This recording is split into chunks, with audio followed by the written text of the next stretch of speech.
Dans la vidéo d'aujourd'hui, nous allons parler des aliments qui provoquent des pics d'insuline et qui devraient être évités ou au minimum limités si vous essayez d'inverser votre résistance à l'insuline.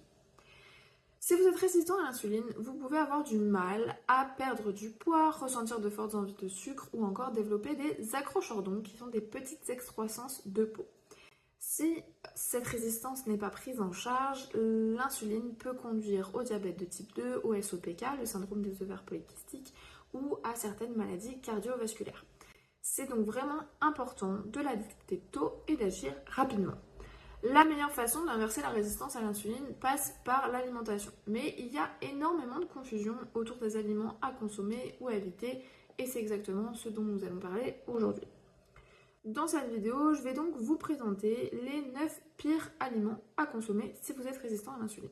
Bonjour tout le monde et bienvenue ou re-bienvenue sur ma chaîne. Si vous êtes nouveau ici, je m'appelle Mathilde, je suis coach en nutrition et je partage du contenu autour d'une alimentation cétogène, low carb, riche en bonnes graisses et dense en nutriments. Si cette vidéo vous plaît, pensez à mettre un like, à la partager et à vous abonner. Vous pouvez aussi me suivre sur Instagram, TikTok et Facebook où je poste tous les jours des vidéos informatives autour de ces sujets.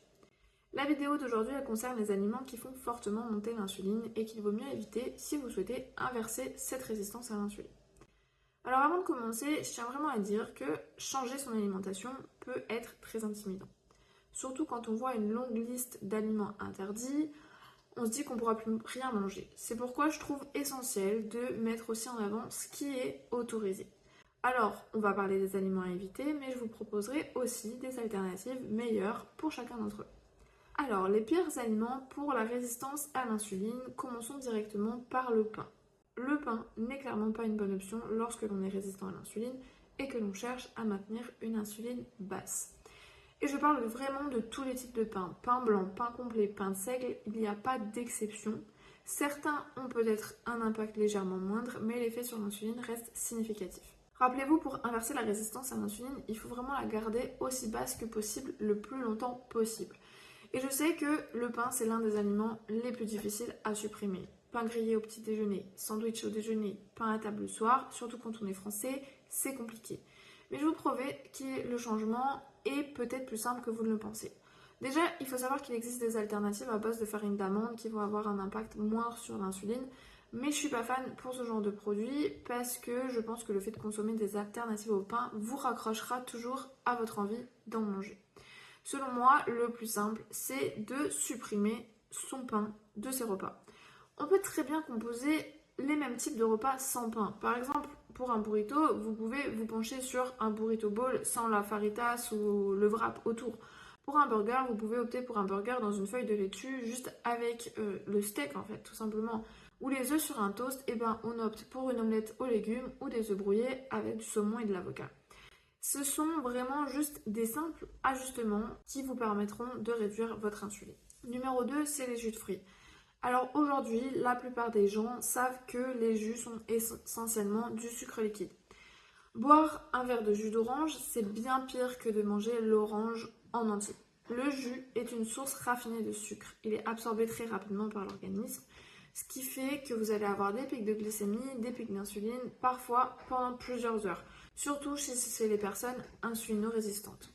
Donc, déjà, je vous conseille de manger le fruit en entier. La meilleure alternative reste des boissons pauvres en sucre sans édulcorants artificiels. Numéro 3, les produits de boulangerie. Muffins, croissants, pâtisseries, tout ce que l'on trouve en boulangerie, ce sont des produits très raffinés avec un impact important sur votre insuline.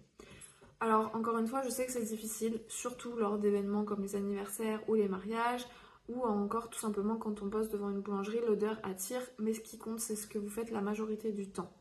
Alors un écart occasionnel ne ruinera pas vos progrès, mais l'important c'est de reprendre les bonnes habitudes dès le lendemain et d'éviter de consommer ce genre de produits trop régulièrement. Les huiles végétales industrielles, colza, maïs, soja, tournesol, pépins de raisin, aucune ne vient vraiment d'un légume ou d'une graine. Il y a des études, notamment chez l'animal, qui montrent un lien entre ces huiles et la résistance à l'insuline. Donc pour moi, les meilleures alternatives, c'est les huiles issus de fruits comme l'huile d'olive ou l'huile d'avocat, par exemple pour une cuisson plus douce ou encore l'huile de coco. Pour les cuissons à haute température, je vous conseille de privilégier du gras animal comme le ghee, le suif, le beurre, le saindoux ou la graisse de canard. Numéro 5, les barres de céréales. Donc pour moi, ce sont essentiellement des glucides isolés et les glucides sont le macronutriment qui élève le plus l'insuline. Idéalement, il vaut mieux éviter les grignotages entre les repas, mais si besoin, je vous propose de choisir des snacks plutôt riches en lipides ou en protéines, pauvres en glucides, qui vous tiendront au corps beaucoup plus longtemps. Numéro 6, les fruits secs. Abricots secs, raisins secs, dattes, mangues. Une fois déshydratés, les fruits deviennent une source concentrée de sucre. Numéro 7, les fruits riches en sucre. Et oui, il y a certains fruits qui sont à limiter, comme la banane, le raisin, pomme, pêche, ananas. Les meilleures options, ça va être les fruits rouges, le citron vert ou le kiwi. Numéro 8, les pâtes. Les pâtes, c'est vraiment des glucides raffinés avec un fort impact insulinique. Ce que je vous propose, c'est une alternative avec des nouilles de courgettes, des nouilles de konjac, pourquoi pas. Numéro 9, les légumineuses. Effectivement, les haricots et légumineuses ne sont pas insulino-friendly. C'est riche en antinutriments et parfois assez difficile à digérer. Donc pour la protéine, il vaut mieux privilégier des sources animales comme le bœuf, le poulet, les œufs, le poisson. Et oui, les protéines peuvent augmenter aussi l'insuline, mais cela dépend fortement du contexte alimentaire. Donc dans une alimentation pauvre en glucides, la réponse insulinique est plutôt faible au niveau des protéines. Dans une alimentation riche en glucides, elle peut être beaucoup plus importante. Donc faites attention à ça aussi.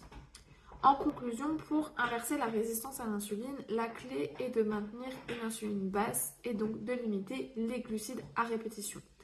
Dites-moi en commentaire si vous voulez retirer certains de ces aliments et si cela va vous aider. Merci pour vos likes et vos commentaires, ils soutiennent énormément la chaîne et m'encouragent à continuer. Si cette vidéo vous a plu et que vous souhaitez aller plus loin, sachez que j'ai créé un programme de formation vidéo exclusif dédié entièrement au sujet de l'alimentation cétogène, de la glycémie, de l'insuline et tous les biais de l'alimentation pauvre en glucides. Donc si vous souhaitez vous lancer en cétogène sans faire d'erreur, gagner du temps, démêler le vrai du faux, alors croyez-moi, cette formation est faite pour vous. Et si vous souhaitez en savoir plus, le lien sera évidemment dans la barre de description.